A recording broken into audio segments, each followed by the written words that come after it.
Opa, e aí pessoal, tudo certo? Sexta de trade no ar para análises, palpites e prognósticos dos jogos do dia 28/10/2023. Vamos começar esse sabadão com tudo, com os nossos palpites, números e estatísticas, para você ser muito mais lucrativo com suas apostas em NBA. Mais do que os nossos palpites aqui, a gente traz muita informação para você criar suas próprias apostas e ser uma pessoa mais produtiva, com mais ganhos e mais do que isso, com mais embasamento nas suas entradas.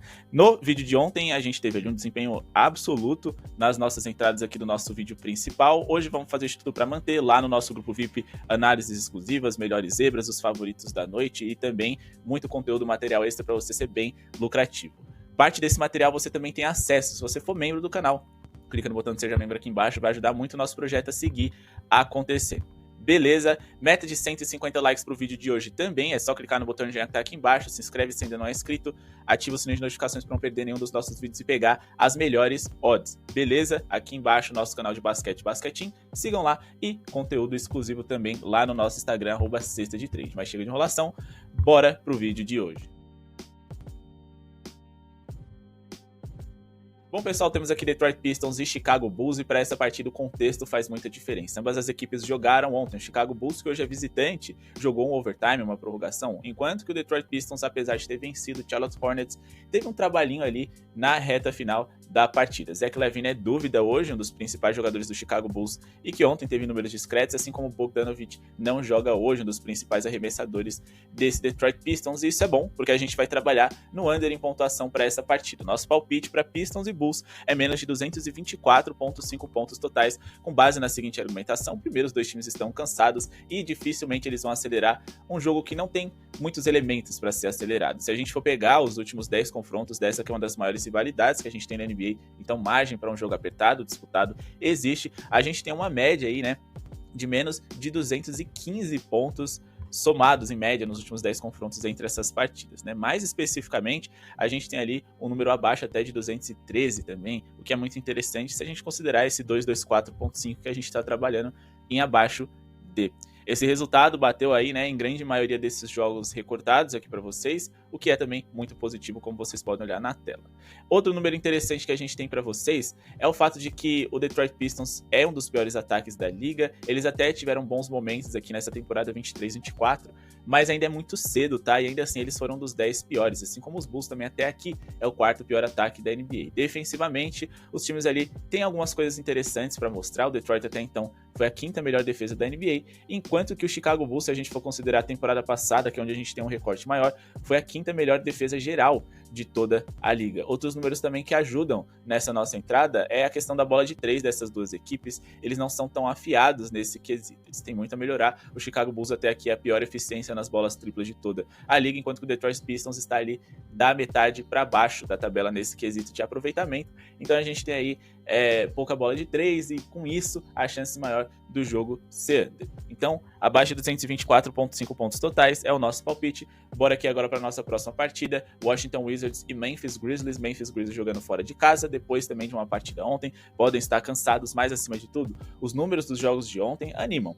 A gente vai trabalhar aqui com a vitória do Memphis Grizzlies. O Washington Wizards tem tudo para ser uma das piores defesas da NBA, e se a gente pegar os jogos de ontem contra o Denver Nuggets, a gente teve aí pelo menos 5 jogadores do Memphis Grizzlies na casa dos 2 dígitos, o que é muito bom, mostra que todo mundo vai chegar com confiança, e caso um não dê conta do recado, o outro vai pontuar bem. Derrick Rose veio do banco para completar para 16 pontos, e um ótimo desempenho também no território triplo, onde ele conseguiu aí converter 2 bolas importantes na partida com 67% de aproveitamento. O Memphis Grizzlies deve vencer essa partida, a odd de 80 eu considero interessante, por mais que eles estejam sem o Ja Morant, Steven Adams e o Brandon Clark, o Memphis Grizzlies sempre teve muita facilidade em conseguir fazer bons jogos mesmo sem os principais jogadores. Eles vêm de 2 derrotas consecutivas, mas está na hora de vencer, porque o seu adversário é muito pior e a obrigação de vitória contra esse Wizards, ela é existente. Então assim, esse Washington que foi simplesmente, teve os piores números possíveis, né? Se a gente for olhar aqui defensivamente, eles foram a pior defesa, sofrendo 128,8 pontos por 100 posses de bola. O net rating deles, que é a diferença do que você produz no ataque e na defesa, também foi terrível. Menos 19,7 pontos por 100 posses de bola, horrorosos também. Se a gente for olhar aqui na eficiência dos rebotes defensivos deles, eles também não foram muito bem, não. Número abaixo ali, né, dos 10 piores, o que significa que dá para o Memphis Grizzlies, que tem um rebote excelente, inclusive mostraram isso ontem contra o Denver Nuggets. Isso possibilita que o Memphis tenha chances de pontuar bem, garantir pontos de segunda chance e, consequentemente, ferir bastante esse Washington Wizards. Beleza, claro que o fator cansaço existe e a derrota ontem foi meio deprimente, porque foi em casa também, né? Mas ainda assim, o Memphis Grizzlies é uma equipe superior, e se a gente for olhar os últimos 10 confrontos entre essas franquias, em 70% das vezes o Memphis saiu vencedor. Eles não perderam 2 seguidas em nenhum desse recorte. Se a gente for olhar, eles perderam a última partida, e a gente tem que lembrar também que esse Washington Wizards era bem melhor do que o que existe hoje. Beleza? Próximo palpite aqui para vocês, Cavs e Pacers. A gente vai trabalhar com over em pontos do Cleveland Cavaliers. Vamos aqui de mais de 110.5 pontos dos Cavs. Vamos ficar de olho para algumas questões aqui. A primeira delas é Darius Garland e Jarrett Allen. Se o Jarrett Allen jogar, melhor pro lado defensivo dos Cavs. E se o Darius Garland jogar, melhor pro lado ofensivo. O Garland ficou de fora do jogo de ontem. Existe uma tendência forte de que ele jogue hoje. Tyrese Haliburton do lado dos Pacers teve problemas estomacais ontem e é muito importante que ele jogue hoje, porque se ele não jogar, eu acho que os Cavs vencem e convence. Se ele jogar, vai ficar muito perigoso. O Indiana Pacers sempre faz partidas ali muito apertadas, onde eles ficam perto do placar e costumam cobrir um handicap positivo alto, sem contar que saudáveis eles até têm um time interessante. Porém, eu me sinto mais confortável com o Tyrese Haliburton fora para poder trabalhar com os Cavs cansado depois de um jogo ontem intenso, com o OKC, onde eles remaram até o final da partida e saíram com a derrota. Então, psicologicamente, isso também afeta, até porque foi dentro de casa. Mas se a gente for pegar aqui em relação à pontuação dos Cavs, a gente tem um histórico interessante. Se a gente pegar nos últimos 6 confrontos, os Cavs fizeram uma média de 121.3 pontos, ultrapassaram essa marca dos 110 em todas as partidas, inclusive contra os Pacers. Eles geralmente abraçam a característica do Indiana e o jogo é bem pontuado. Donovan Mitchell, o principal jogador do Cleveland Cavaliers, sempre produz bem contra eles. Talvez ele não produza tanto assim, porque ontem ele vem de uma noite de mais de 40 pontos, mas também de exaustão. Então a gente precisa ficar de olho nisso também, mas só o fato da gente ter o nosso principal jogador favorável, com características suficientes para produzir bem contra esse adversário, que é uma das piores defesas da liga também, eu acho que a gente tem números positivos para poder investir. O Indiana na temporada passada foi o time que mais sofreu pontos para jogadores da posição do Spider e também foi o 5º time que mais sofreu bolas de 3 também, número interessante para a gente poder ficar de olho. Beleza? Então a gente vai trabalhar com esse acima de 110.5 pontos, contando acima de tudo com a defesa horrorosa do Indiana Pacers. O Indiana já fez aqui uma partida contra o Washington Wizards e ainda assim eles sofreram muitos pontos, mesmo o Washington Wizards sendo a naba que a gente falou. A gente viu um jogo muito acelerado, de muitas posses para os dois lados, porque o Wizards e o Pacers foram o maior ritmo da NBA e, consequentemente, a gente tem com isso muitas posses para as duas equipes. Mesmo que eles não estejam com eficiência em dia, isso significa que as equipes vão ter muitos arremessos e isso facilita, né, pra gente conseguir o over, que geralmente é uma aposta, geralmente não, sempre é uma aposta contra o tempo. Quando a gente fala aqui de defensive rating da equipe do Indiana Pacers na temporada passada, onde o nosso recorte é um pouco maior, eles foram a 5ª pior defesa da liga e os Cavs, eles foram o 8º ataque mais eficiente. Beleza? Vamos partir aqui para Toronto Raptors e Philadelphia 76ers. Aqui a gente vai trabalhar com pontos também, só que dessa vez com under abaixo de 109.5 pontos do Toronto Raptors, que também um contexto é muito importante. O Toronto Raptors já fez 2 partidas na competição até aqui, vai para sua terceira em 4 dias. Eles estrearam no dia 25 em Toronto, descansaram, viajaram para Chicago, jogaram ontem uma prorrogação e agora voltam para Toronto. As viagens não são tão longas, tá?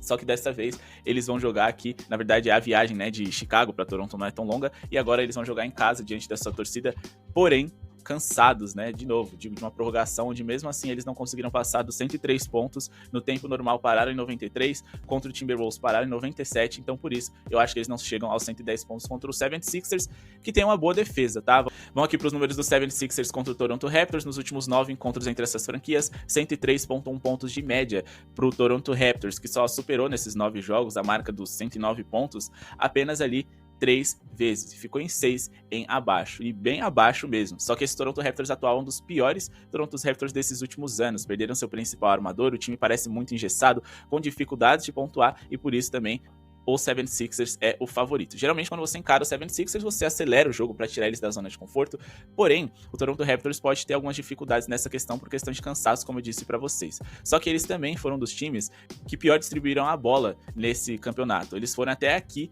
o 7º com maior número de turnovers por partida, o que deve facilitar alguns pontos de contra-ataque dos 76ers, e o que mostra também que eles têm dificuldade de concluir as suas jogadas. Vamos aqui para alguns outros números preocupantes do Toronto Raptors e favoráveis para nossa entrada. Se a gente for olhar aqui em eficiência em bolas de 3, eles estão na metade de baixo da tabela. Em número de bolas de 3 feitas por partida, eles também estão na metade de baixo da tabela. Outros números interessantes pra gente observar esse under aqui é que o próprio Philadelphia 76ers também tem uma boa defesa. No último jogo eles até sofreram uma boa quantidade de pontos, mas só porque eles encararam o Milwaukee Bucks com Damian Lillard e Giannis Antetokounmpo jogando muita bola. Só que se a gente for pegar aqui os números do Philadelphia 76ers na temporada passada, eles foram simplesmente a 8ª melhor defesa de toda a NBA, um dos times mais lentos também, e velocidade é importante, tá? Porque quanto mais lento, menos arremessos você tem por minuto, mais você gasta o relógio, e isso é o ideal pra gente trabalhar com jogos em under, e o treinador do 76ers é o treinador do Toronto Raptors, o ex, né, na verdade, ele sabe todos os erros e defeitos dessa franquia, ele só não treinou o Dennis Schroeder ali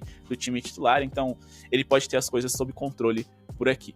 Beleza? Vamos aqui pra Minnesota Timberwolves e Miami Heat, aqui é mais um jogo que a gente pretende trabalhar com under, mas a gente vai fazer uma dupla, mais de 19,5 pontos do Anthony Edwards, o Ant-Man, jogador ali do Minnesota Timberwolves, e abaixo de 116,5 pontos do Miami Heat, com base na seguinte argumentação: o Miami Heat jogou ontem também, vão estar cansados, jogaram contra o Boston Celtics, e o Miami gosta mais desses jogos competitivos, disputados, contra os favoritos em playoffs. Não é o caso do Timberwolves, é que eles devem baixar um pouquinho aí a euforia, o Minnesota deve conseguir controlar eles na partida, e como a gente está falando da estreia do Minnesota Timberwolves jogando diante da sua torcida, a gente pode acreditar sim que o principal jogador deles, a principal estrela para essa campanha, vai ser produtivo. Então vamos aqui por partes. Primeiro falando aqui a respeito do Timberwolves contra o Miami Heat, se a gente for observar o Timberwolves, eles conseguiram vencer 3 dos últimos 4 encontros, e o Miami Heat não chegou a 117 pontos em nenhuma dessas partidas, lembrando.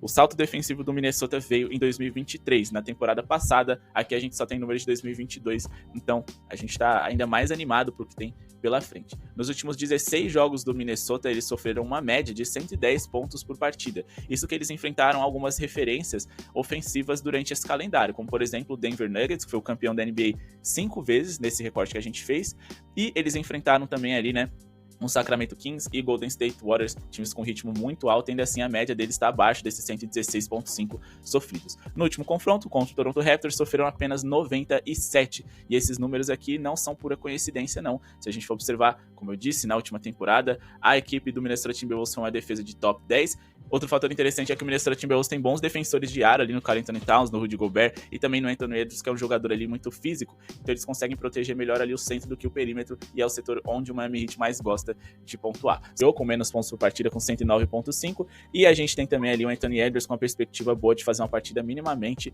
decente na sua linha de pontos baixos. Só que agora vamos falar aqui a respeito do Anthony Edwards, que nos últimos 5 jogos contra o Miami Heat teve números excelentes, tá? Foram 24,8 pontos de média, superou esses 19,5 em 80% dessas partidas recortadas, e outra coisa interessante, ele sempre foi usado ali nas bolas de 3, né? Com 10,4 tentativas contra esse adversário, 4 convertidas e quase 40% de aproveitamento.